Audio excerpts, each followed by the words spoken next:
नमस्कार दोस्तों, स्वागत करती हूँ आपका। नारायण दास एक कुशल मूर्तिकार था। उसकी बनाई मूर्तियाँ दूर दूर तक मशहूर थीं। उसके कोई संतान नहीं थी, इसलिए उसे चिंता थी कि मरने के बाद उसकी विरासत कौन संभालेगा। एक दिन उसके दरवाजे पर 14 साल का एक बालक आया। नारायण दास ने उससे उसका परिचय पूछा। लड़के ने बताया कि वह अनाथ है और उसका नाम कलाधर है। तब नारायण दास ने उसे अपने पास रख लिया और तय किया कि वह अपनी कला इस बालक को दे जाएगा। नारायण दास ने कलाधर को मूर्ति कला सिखा दी और कलाधर भी मूर्तियां गढ़ने में माहिर हो गया। एक बार नारायण दास बहुत बीमार पड़ गया। कलाधर अपने गुरु की खूब सेवा करता, पर नारायण दास को अपना अंतिम समय निकट दिख रहा था। इसलिए उसने कलाधर से कहा, बेटा, मेरी एक सीख याद रखना कि कारीगरी में दोष निकाले जाने पर कभी बुरा नहीं मानना और कभी कला पर अभिमान मत करना। अंतिम शब्द कहते ही उसके प्राण छूट गए। इस प्रकार दिन निकलते गए और कलाधर मूर्तियां गढ़ता गया। एक दिन एक साधु ने कलाधर से भगवान श्री कृष्ण की बाल रूप की मूर्ति बनाने को कहा। कलाधर ने श्री कृष्ण की मूर्ति बना दी।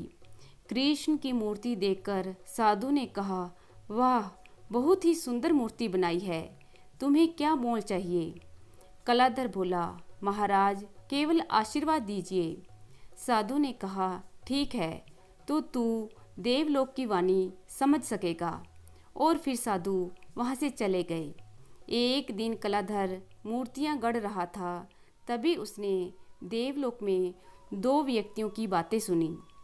बेचारा मूर्तिकार केवल 5 दिन का मेहमान है और छठे दिन तो उसके प्राण लेने आना ही पड़ेगा।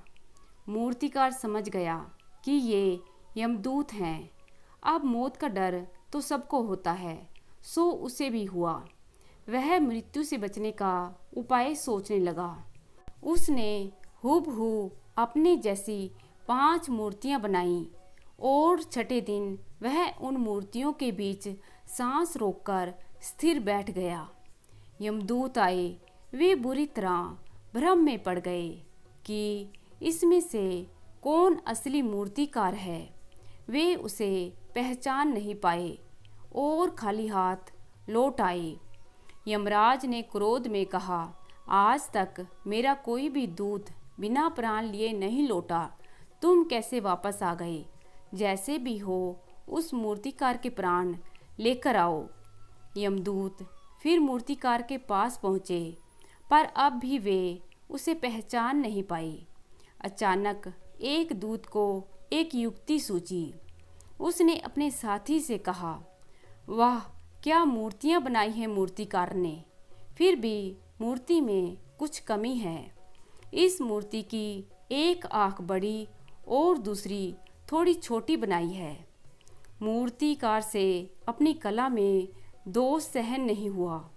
वह अपने गुरु की अंतिम सीख भी भूल गया और चिल्ला उठा, झूठ, दोनों आंखें बराबर हैं। उसके इतना बोलते ही यमदूतों ने उसे पहचान लिया और उसके प्राण हर के यमलोक चले गए। इस प्रकार मूर्तिकार अपनी कला में दोष निकाले जाने पर और अभिमान के कारण पकड़ा गया। तो दोस्तों, कैसी लगी आज की कहानी? आशा करती हूँ कि कहानी पसंद करेंगे।